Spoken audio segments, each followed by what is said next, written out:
अस्सलामुअलैकुम my brothers and sisters, hope आप लोग सब खैरियत से होंगे। और आज के वीडियो बहुत इंटरेस्टिंग होने वाला है और बहुत आसान है आज का वीडियो। मोस्टली आज की वीडियो हम लोग जो भी पढ़ेंगे वो आपने कहीं ना कहीं पहले पढ़ा हुआ होता है, लेकिन अलग अलग टुकड़ों में आपने पढ़ा हुआ था। आज हम लोग उसको कंबाइन करेंगे एक जगह। तो अगर प्रीवियस वीडियोस आपने नहीं देखा है तो अभी जाइए, डिस्क्रिप्शन में प्लेलिस्ट का लिंक मिलेगा। 2 प्लेलिस्ट होगा वहाँ पर, एक स्टोरी मोड है, चाहे तो एक्सप्लोर कर सकते हैं आप उसको भी, और आपको एक सीओए का ऑल टॉपिक एक्सप्लेन मिलेगा। उसमें आप जाएंगे और प्रीवियस वीडियोस को देख लेंगे जो भी आपने नहीं देखा है। और अगर पहली बार अभी इस वीडियो में आप आए हैं तो सबसे पहले तो चैनल को सब्सक्राइब कर दीजिए और सीधा जाइए प्लेलिस्ट पे, यानी लिंक में जो डिस्क्रिप्शन में जाइए, प्लेलिस्ट का लिंक मिलेगा और सीधा एक्सप्लेन्ड जो है सीओए एक्सप्लेन्ड, उसको नीचे से बिल्कुल देखना शुरू कर दीजिए। उसके बाद इस पे आइए। तो अब शुरू करते हैं प्रोग्रामिंग रजिस्टर। प्रोग्रामिंग रजिस्टर होता क्या है? रजिस्टर तो हमें पता है क्या होता है। सीपीयू के अंदर फास्टेस्ट मेमोरी होता है, सीपीयू में इनबिल्ट होता है और काफी सारे रजिस्टर का नाम आपको ऑलरेडी पता होगा। अब ये प्रोग्रामिंग रजिस्टर क्या होता है? प्रोग्रामिंग रजिस्टर का मतलब ये है कि रजिस्टर को बनाना, रजिस्टर को प्रोग्राम करना, प्रोग्रामिंग रजिस्टर। यानी अब तक जो रजिस्टर्स हम लोगों ने इतना बार पढ़ा था, अब हम लोग देखेंगे कि रजिस्टर्स को बनाते कैसे हैं। Special storage location with in CPU that holds a data temporary during program execution. Registers ऐसे होते हैं कि एक टेम्पररी स्टोरेज होते हैं जो सीपीयू के अंदर होते हैं। प्रोग्राम एग्जीक्यूशन के वक्त जो डेटा होल्ड करवाना पड़ता है टेम्पररी, उसको होल्ड करते हैं। ठीक है। Introduction to programming register. Programming registers refer to a special storage location with in a CPU और a microcontroller that holds data temporary during program execution. यानी प्रोग्राम एग्जीक्यूट करते वक्त, यानी प्रोग्रामिंग रजिस्टर क्या होता है? वो एक स्पेशल टाइप ऑफ रजिस्टर होता है जो सीपीयू के अंदर या माइक्रो कंट्रोलर के अंदर होता है, जो कि टेम्पररी डेटा होल्ड करता है उस वक्त जब प्रोग्राम एग्जीक्यूट हो रहा हो। These registers are directly accessible by CPU and are crucial for various operations such as arithmetic calculation, logical operation and data manipulation। और ये रजिस्टर बहुत ज्यादा इंपॉर्टेंट होता है और डायरेक्टली एक्सेसिबल होता है सीपीयू के, और इसलिए इंपॉर्टेंट होता है क्योंकि इसमें जो मेजर परफॉर्मेंस है, जो ऑपरेशन है, अरिथमेटिक, कैलकुलेशन, लॉजिकल ऑपरेशन, ये सब कुछ, और डेटा मैनिपुलेशन, ये सब में ये जो रजिस्टर है, स्पेशल रजिस्टर है या प्रोग्रामिंग रजिस्टर है, वो इन्वॉल्व हो जाता है। Registers are the fastest memory component in the computer system. ये हमें ऑलरेडी पता है कि सबसे फास्टेस्ट मेमोरी जो है कंप्यूटर में वो रजिस्टर है। Types of register. Register can B categorised into 2 main types based on their functionality. Register के काम के एतबार से कि कौन सा रजिस्टर क्या काम कर रहा है, इस एतबार से जो रजिस्टर को 2 पार्ट्स में डिवाइड कर सकते हैं, और इसके ऊपर हमने काफी डिटेल से डिस्कस किया हुआ है हर बार, तो मेरे ख्याल से आपको ऑलरेडी ये याद होगा, पता होगा। एक होता है जनरल पर्पस रजिस्टर, एक होता है special purpose register. General purpose register में क्या होता है? Use to storing operand immediate values, intermediate values, result and memory addresses. यानी ये जनरल पर्पस के अंदर ये होता है। और स्पेशल पर्पस रजिस्टर में क्या होता है? Dedicated specific task to addressing status flag and control signal. यानी जनरल पर्पस में ये सब काम होता है, यानी इमीडिएट इंटरमीडिएट रिजल्ट को ये करना, स्टोर करवाना, मेमोरी एड्रेस लेना, ऑपरेंड्स के साथ काम करना, ये सब। और स्पेशल पर्पस रजिस्टर में उसका एक स्पेसिफिक काम होता है, वो दूसरा काम नहीं करेगा, वो सिर्फ वही काम करेगा। ठीक है। और रजिस्टर डिस्ट्रीब्यूशन टाइप, यानी सीपीयू के अंदर रजिस्टर डिस्ट्रीब्यूट किस एतबार से होता है? तो जनरल पर्पस रजिस्टर 30% डिवाइडेड होता है, स्पेशल पर्पस रजिस्टर 30% डिवाइड होता है, और इंटरनल और हिडन रजिस्टर 40% डिवाइड होता है, जो सीपीयू का अपना इंटरनल होता है। जनरल पर्पस रजिस्टर हम लोगों ने ऑलरेडी जनरल पर्पस रजिस्टर को बहुत डिटेल में प्रीवियस वीडियोस में पढ़ा हुआ है। अगेन अगर आपने नहीं देखा तो प्रीवियस वीडियोस जाके देख लीजिए, प्लेलिस्ट मिलेगा आपको डिस्क्रिप्शन में, या चैनल में भी जाके आप देख सकते हैं। ये क्या होता है? Use to store operand, intermediate result and memory address. This register can be used for various operation such as needed by program. Program को जरूरत, यानी प्रोग्राम एग्जीक्यूशन के लिए जो जो जरूरत पड़ता है, जो जो स्टोरेज या ऑपरेशन को होल्ड करवाने की जरूरत पड़ता है, वो सब जनरल पर्पस में हो जाता है। जैसे कि एक्यूमुलेटर उसका एक मेजर एग्जांपल है। एक्यूमुलेटर में क्या होता है? Stores the result of arithmetic and logical operation often used by default register for many operation. बहुत से ऑपरेशन के लिए डिफॉल्ट एक रजिस्टर इस्तेमाल होता है, एक्यूमुलेटर, जिसपे रिजल्ट जाता है। एक होता है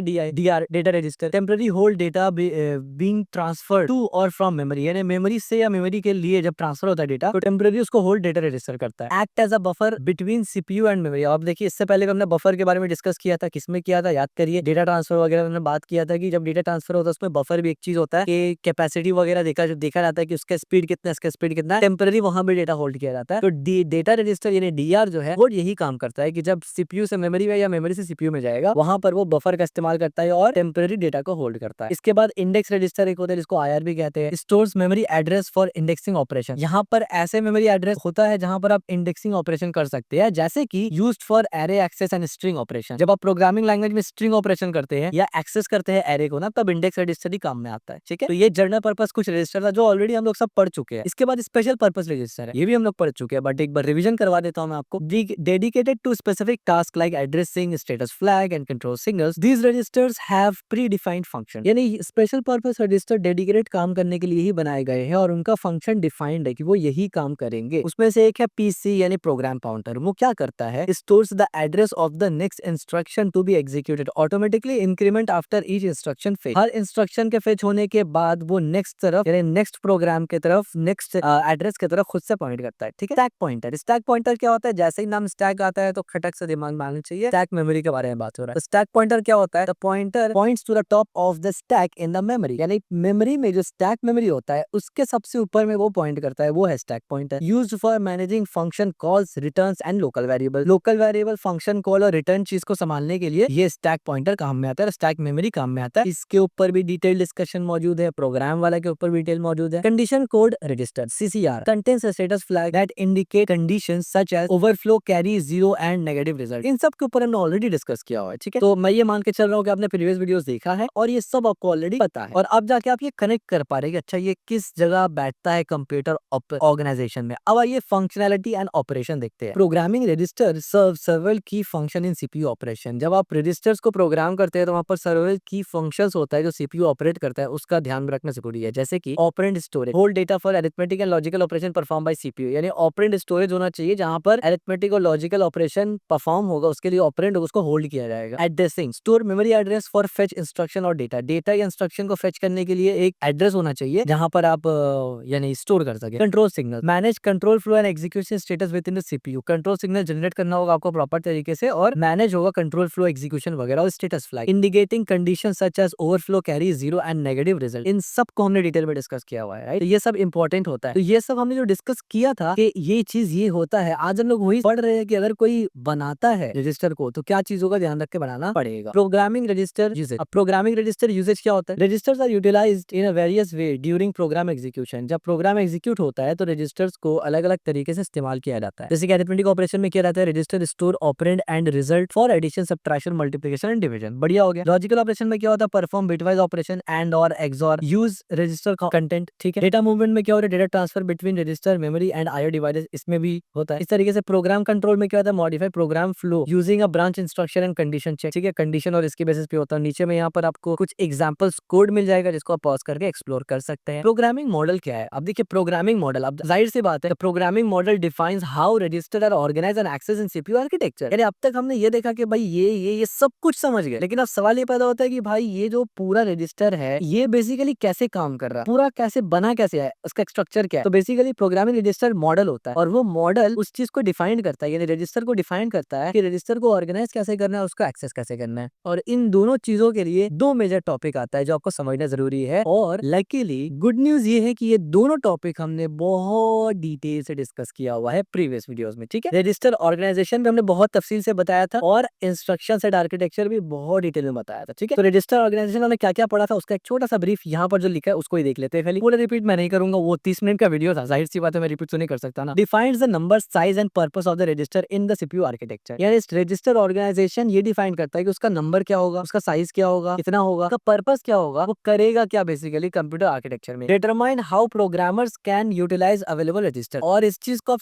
समझते हैं कि प्रोग्रामर्स कैसे करके यूटिलाइज इस्तेमाल करते हैं, उसका फायदा में लेते हैं अपना अवेलेबल रजिस्टर्स का। इंस्ट्रक्शन सेट आर्किटेक्चर दूसरा होता है। ये क्या होता है? Specifies how register are accessed and manipulated by machine instruction. Define the interface between hardware and the software. यानी ये जो रजिस्टर को ऑर्गेनाइज आपने किया ना, तो ये तो ऑर्गेनाइज कर दिया कि काम कैसे करेगा, डेटा नंबर सब कुछ आपने बता दिया, लेकिन इसको एक्सेस कैसे करके करना है। तो ये जो एक्सेस करते हैं ये रजिस्टर को, ये रजिस्टर क्या है? एक हार्डवेयर पार्ट है ना, ये तो एक फिजिकल डिवाइस हार्डवेयर है रजिस्टर। इसको कैसे एक्सेस करते हैं? प्रोग्राम के थ्रू करते हैं। तो ये चीज को कनेक्ट कैसे करे करता है? सॉफ्टवेयर और हार्डवेयर को कनेक्ट कौन करता है? वो कनेक्ट करता है आईएसए, इंस्ट्रक्शन सेट आर्किटेक्चर, जिसके ऊपर भी हमने डिटेल डिस्कस किया हुआ है। ठीक है, अब तक जो भी था वो कोई डिफिकल्ट नहीं था, सब ऑलरेडी प्रीवियस टॉपिक से रिलेटेड ही था, राइट? कुछ भी नया नहीं था। Example, different CPU architecture have different register set. ये भी हमने काफी बार डिस्कस किया है, यानी रवानगी में काफी बार हमने ऐसे डिस्कस किया है कि ये अलग अलग होता है आर्किटेक्चर और सीपीयू का। एक क्या मान लीजिए x86 आर्किटेक्चर, इसमें क्या होता है? Use general purpose registers like AX, BX, CX and DX alongside special purpose registers such as IP, instruction pointer and flags वगैरह वगैरह। यानी ये जो आर्किटेक्चर है, जो हमारा कंप्यूटर पीसी का आर्किटेक्चर होता है, ये जनरल पर्पस रजिस्टर इस्तेमाल करता है और साथ साथ स्पेशल पर्पस रजिस्टर भी इस्तेमाल करता है, जो हमें ऑलरेडी मालूम है। ARM आर्किटेक्चर में क्या होता है, जो कि आमतौर पे मोबाइल्स वगैरह में इस्तेमाल होता है, टैब वगैरह में, इंक्लूड जनरल पर्पस रजिस्टर जैसे कि R0,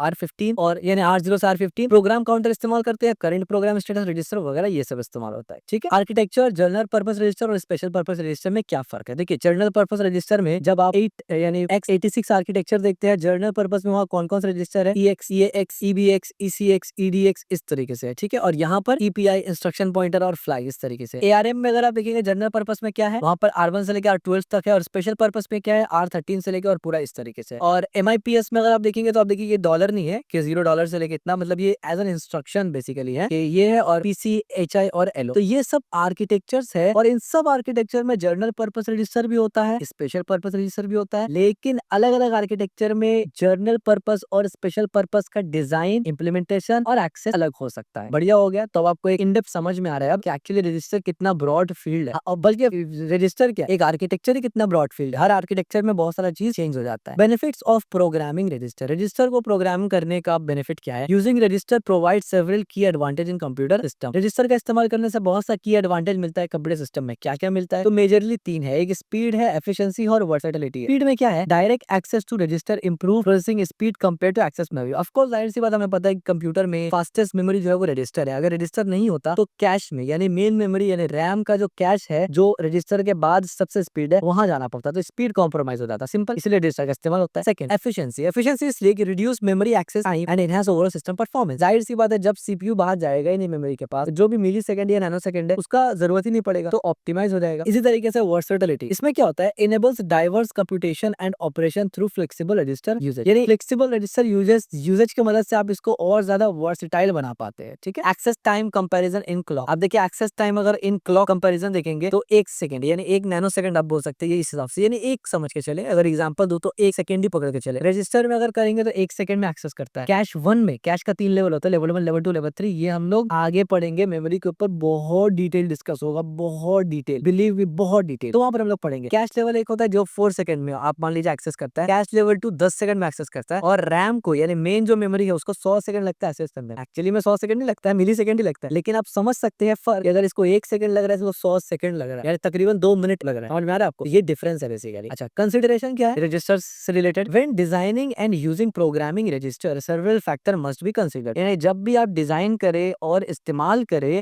प्रोग्रामिंग रजिस्टर को, तो सेवरल की फैक्टर्स, कुछ की फैक्टर है जिसको मद्देनजर रखना, कंसीडर करना जरूरी है। उस पर 2 चीज है। सबसे पहले तो रजिस्टर फाइल साइज, यानी रजिस्टर फाइल साइज को देखना बहुत जरूरी है। Balance the number of register for optimal performance and cost effective. More register कर improve performance but increase complexity. जाहिर सी बात है आप रजिस्टर का साइज अगर बहुत बड़ा कर देते हैं तो कॉस्ट बड़ा हो जाएगा, अगर आप बहुत कम देते हैं तो ऑप्टिमली होगा, यानी आप को प्रॉपर बैलेंस देना पड़ेगा। ऐसा भी तो नहीं है कि आप मान लीजिए 12 GB ग्राफिक कार्ड आपको 2000 में मिलना स्टार्ट हो जाए, नहीं हो सकता, वो पॉसिबल ही नहीं है। जब हार्डवेयर ज्यादा लगेगा तो कॉस्ट बढ़ेगा ही बढ़ेगा। ठीक है, तो उन दोनों को बैलेंस करना, ऐसा भी ना हो कि यार हार्डवेयर बढ़ गया, बहुत कॉम्प्लेक्स बन गया, दाम कम है, या दाम बहुत ज्यादा है, कॉम्प्लेक्स भी, मतलब एक बैलेंस करना पड़ेगा कि इस कॉस्ट में, इस प्राइस में इतना ही बेस्ट हो सकता है। ठीक है, इस हिसाब से। दूसरा आता है रजिस्टर नेमिंग कन्वेंशन, ये बहुत इंपॉर्टेंट है। नेमिंग कन्वेंशन वगैरह ये आपको सॉफ्टवेयर इंडस्ट्री में बहुत ज्यादा देखने को मिलेगा कि इससे आपका कोड रीडेबिलिटी, और इंडस्ट्री में जब आप काम करते हैं तो नेमिंग कन्वेंशन काफी इंपॉर्टेंट होता है। और नेमिंग कन्वेंशन रिलेटिव है, सब्जेक्टिव है, वो यूनिवर्सल नहीं है। कुछ चीज यूनिवर्सल है, कुछ चीज सब्जेक्टिव है। तो नेमिंग कन्वेंशन का मतलब क्या होता है? मतलब ये होता है maintaining clarity and consistency in the register usages across the software development. Standard naming improve code readability, यानी स्टैंडर्ड चीज को इस्तेमाल करना, यानी इन शॉर्ट आप बना रहे हैं एक रजिस्टर, तो दुनिया में आप पहले तो नहीं रजिस्टर बना रहे हैं, इससे पहले भी हजारों रजिस्टर बन चुके हैं, डेवलपर्स काम कर चुके हैं, इंजीनियर्स काम कर चुके हैं। तो जिस तरीके से बड़े बड़े कंपनी में और इंडस्ट्री में जब रजिस्टर बनाते वक्त वो सिंटैक्स हो गया या कोड हो गया, जिस स्टाइल में वो, जिस पैटर्न में वो करते हैं ना, उनमें से कुछ पैटर्न स्टैंडर्ड माना जाता है कि अगर आप ये चीज बना रहे हैं तो लोग अज्यूम करके चलेंगे कि हाँ आपने ऐसे ही किया होगा। एक एग्जांपल देता हूँ, मुझे पता शायद बहुत कम लोग रिलेट कर सकते हैं, बट शायद कुछ लोग रिलेट कर पाएंगे। सॉफ्टवेयर डेवलपमेंट में क्या होता है कि एक एमवीसी मॉडल होता है, एमवीपी मॉडल होता है, तो वो मॉडल बनाने के लिए कुछ फोल्डर्स होता है, तो वो फोल्डर अज्यूम्ड है कि जब आप ये मॉडल इस्तेमाल करेंगे तो यही फोल्डर बनाएंगे आप। ऐसा नहीं कि आप अपने नाम से कोई फोल्डर बना दे, अपने नाम से फोल्डर बनाने से भी चलेगा बैकएंड, लेकिन वो अजीब सा चीज है ना, अगर कोई आपका कोड देखे वो बोलेगा भाई क्या रायता फैला रखा है। ठीक है, तो ये चीज होता है कि कोडिंग स्टैंडर्ड यानी कोडिंग स्किल होता है, इसको ना कोड आपका नीट और क्लीन होना चाहिए। जब कोई बंदा आपका कोड देखे वो समझ जाए बंदा में लेवल है, बंदा मतलब इन शॉर्ट अपने मतलब इंजीनियरिंग डोमेन में आप बोल सकते हैं पढ़ा लिखा है। अदरवाइज आप कोड में कुछ भी अगर रायता फैलाएंगे तो दिखते ही समझ आएगी ये नूब है, इसको नहीं आता कोड। ठीक है, तो वो स्टैंडर्ड जरूरी है, और बड़े बड़े कंपनी में ये प्रॉब्लमेटिक हो जाता है अगर आप अपने कोड में अपने हिसाब से कोड लिख देते हैं ना, तो वो कोड बहुत प्रॉब्लम क्रिएट करेगा फिर आगे, क्योंकि बहुत सारा कंपाइल या बहुत सारा ऐसा सॉफ्टवेयर इस्तेमाल होता है ना जो आपका पैटर्न को सेम रहता है स्केलेबल बनाने के लिए, वो उसमें फिर फेल हो जाता है। यानी बहुत सारा चीज है, मतलब वो एक अलग सॉफ्टवेयर इंडस्ट्री का एक एडवांस टॉपिक है, वो इवन सॉफ्टवेयर इंडस्ट्री में भी एडवांस टॉपिक में आता है बेसिक्स में। बस मैंने एग्जांपल के लिए आपको समझाया कि यानी एक स्टैंडर्ड होता है ना, इसका एग्जांपल दे रहा हूं मैं। अगर आप मॉनिटर में यूएसबी लगाते हैं आप, ठीक है, या एचडीएमआई लगाते हैं, अब हर कंपनी अपना एचडीएमआई का पिन चेंज करता रहे तो प्रॉब्लम हो जाएगा। आपको कैसे पता चलेगा कि भाई किसमें क्या लगाना है? तो एक स्टैंडर्ड सेट हो चुका है कि भाई यूएसबी ऐसे ही बनेगा, इतना साइज का बनेगा, इतना पोर्ट बनेगा, फिक्स है। अब जितना कंपनी फनी फीचर में यूएसबी बनाते हैं उसी को फॉलो करता है, अलग बना देगा तो प्रॉब्लम हो जाएगा। तो इसी को बोलते हैं स्टैंडर्ड सेट करना, जिससे कंपैटिबिलिटी इशू ना हो। कंक्लूजन क्या है? In conclusion this unit has provides a comprehensive overview of essential concept related to computer architecture and system operation. यानी इस यूनिट से बोला दिया है कि पिछला बहुत सारा टॉपिक हमने ऑलरेडी पढ़ चुके हैं और आज जो टॉपिक पढ़ा है ये सबको आप एक यूनिट के अंदर समझ सकते हैं, क्योंकि इसके बाद हमारा क्या आएगा। अगर आप प्रीवियस वीडियोस देख के आ रहे हैं तो आप गेस कर लिए होंगे कि इसके बाद हमारा स्टोरी मोड का आएगा, जिसमें जो प्रीवियस जितना भी टॉपिक हम लोगों ने पढ़ा इस यूनिट का, उन सबको एक जगह कंबाइन करके मैं आपको स्टोरी लेवल में यानी स्टोरी टेलिंग वे में समझाऊंगा कि कैसे वो सब आपस में कनेक्ट होते हैं। ठीक है, तो कंक्लूजन हमने ये देखा, कंप्रिहेंसिव ओवरव्यू देखा इसेंशियल कॉन्सेप्ट का जो कंप्यूटर आर्किटेक्चर और सिस्टम ऑपरेशन में आता है। क्या क्या देखा हमने? Addressing mode and instruction format देखा, जो कि फंडामेंटल है to understand how processor execute command and interact with memory. By exploring data transfer and manipulation technique we gain insight into the mechanism that enables efficient communication between various component of computer system. हमने data transfer पढ़ा, उसके बाद data manipulation technique वगैरह पढ़ा, जिससे हमें ये फायदा हुआ। उसके बाद हमने पढ़ा organization of input and output यानी आईओ ऑर्गेनाइजेशन हमने पढ़ा था। Operation is a crucial for effective data exchange, peripheral device and the central processing unit. Additionally the study of bus architecture shed lights on the system communication infrastructure. इससे पहले हमने bus भी पढ़ा था detail में। While programming registers play a key role in executing instruction and managing data. और आज जो हम लोग प्रोग्रामिंग रजिस्टर पढ़ रहे हैं ये इंपॉर्टेंट है, की रोल प्ले करता है एग्जीक्यूटिंग इंस्ट्रक्शन मैनेजिंग डेटा में। Overall these elements collectively enhance our understanding of computer system design and operation, lying a foundation for more advance topics in computer science and engineering. यानी आसान शब्द में अगर बताए तो इतना जो पीछे का टॉपिक हम लोग पढ़ के आए हैं और इवन इस यूनिट में भी जो पढ़ा है ना, ये हम लोग का बेस तैयार कर रहा है, ये हम लोग का पिलर तैयार कर रहा है, ये हम लोग का फंडामेंटल क्रिएट्स कर रहा है, ताकि आगे जाके जो हेवी टॉपिक आएगा, जो कॉम्प्लेक्स टॉपिक आएगा, उसको हम लोग डाइजेस्ट कर सके। क्योंकि वो कॉम्प्लेक्स टॉपिक में जो चीजों के बारे में डिस्कस होगा हम ऑलरेडी उन चीजों से फेमिलियर हो। जब आगे डिस्कस होगा कि भाई इस आर्किटेक्चर में ये बस चलता है, तो आपको बस का मतलब पता होना चाहिए, बस का टाइप पता होना चाहिए, तभी तो आप समझ पाएंगे। अगर आपको बस का मतलब ही नहीं पता, आप सोचेंगे रोड में सड़क में चलने वाला बस है, तो प्रॉब्लम क्रिएट हो जाएगा ना। इस वजह से understanding this fundamental concept is essential for anyone working with computer system, यानी खास करके इंजीनियर। तो कुल मिला के सवाल ये है, और सवाल नहीं, कुल मिला के मुद्दा ये है कि प्रोग्रामिंग रजिस्टर जो है इसमें एक्चुअली हमने कुछ भी नया नहीं पढ़ा, जो पुराना पढ़ा था बस उसी को हमने कनेक्ट किया। कनेक्ट कैसे किया? देखिए, हमने रजिस्टर के बारे में सब कुछ पढ़ा था, अब हमने ये कनेक्ट किया कि जब रजिस्टर को बनाया जाएगा तो कैसे बनाया जाएगा, क्या ध्यान रखा जाएगा। इंट्रोडक्शन हमने यही सीखा कि रजिस्टर बनाना क्यों है, उसका फायदा क्या है। फिर हमने देखा रजिस्टर बनाएंगे तो टाइप्स ऑफ रजिस्टर क्या होता है, दो होता है, जर्नल एंड पर्पस। फिर हमने कुछ जर्नल पढ़ा और हमने कुछ पर्पस पढ़ा, यानी स्पेशल पर्पस पढ़ा। उसके बाद हमने देखा कि जब रजिस्टर को बनाते हैं ना तो कुछ फंक्शनलिटी और ऑपरेशन इंपॉर्टेंट है, जैसे कि ऑपरेंड स्टोरेज का ध्यान रखना होगा, एक्सेसिंग मेमोरी का ध्यान रखना होगा, कंट्रोल सिग्नल, स्टेटस फ्लैग, इसका ध्यान रखना जरूरी है। इसी तरीके से प्रोग्रामिंग रजिस्टर का इस्तेमाल कैसे करके होता है, यानी प्रोग्रामिंग रजिस्टर का यूजेज क्या क्या है, वो हमने यहाँ पर देखा डिटेल में। प्रोग्रामिंग रजिस्टर को बनाना है, मुझे मॉडल करना है, एक बनाना है, तो बनाने से पहले दो चीजों का डिटेल मुझे नॉलेज होना चाहिए। एक तो है रजिस्टर ऑर्गेनाइजेशन, कि भाई रजिस्टर ऑर्गेनाइज कैसे करके होता है, उसमें आपको बहुत सारा चीज, नंबर, साइज, पर्पस, कुछ बहुत कुछ पता चलेगा। दूसरा, आपको इंस्ट्रक्शन सेट आर्किटेक्चर पता होना चाहिए, क्योंकि उसी के मदद से तो सीयू कंट्रोल करेगा ना आपका रजिस्टर को। ठीक है, उसके बाद फिर हमने एग्जांपल्स देखा कुछ, और फिर उसके बाद हमने देखा कि बेनिफिट्स ऑफ प्रोग्रामिंग रजिस्टर, यानी रजिस्टर बनाने का बेनिफिट्स क्या होता है, और उसके बाद फिर हमने देखा कि रजिस्टर बनाने का मकसद क्या है, यानी कंसिडरेशन नॉट मकसद, यानी जब रजिस्टर बनाते हैं तो किन चीजों को मद्देनजर रखना है, जिसमें हमने दो चीज देखा, एक साइज और एक नेमिंग कन्वेंशन, एंड देन हम लोगों ने कंक्लूजन पढ़ा। तो ये हो गया कि रजिस्टर तो हमें पता है क्या होता है, लेकिन बनाते कैसे है, और अगर बनाना है तो कैसे बनेगा, दोनों में फर्क है। एक चीज का इल्म होना और एक चीज को कैसे करके बनाते हैं उसका इल्म होना, दोनों में फर्क है। तो आज हम लोग रजिस्टर बनाना भी सीख गए, इससे पहले तो सिर्फ रजिस्टर पढ़े थे। अगर आपको वीडियो पसंद आया होगा, जो कि मेरे ख्याल से आया ही होगा, लाइक कर देना, शर्माना बिल्कुल भी मत, सब्सक्राइब कर देना बिल्कुल मत शर्माना, और शेयर भी कर देना बिना ही शर्मा के, और कमेंट भी कर देना।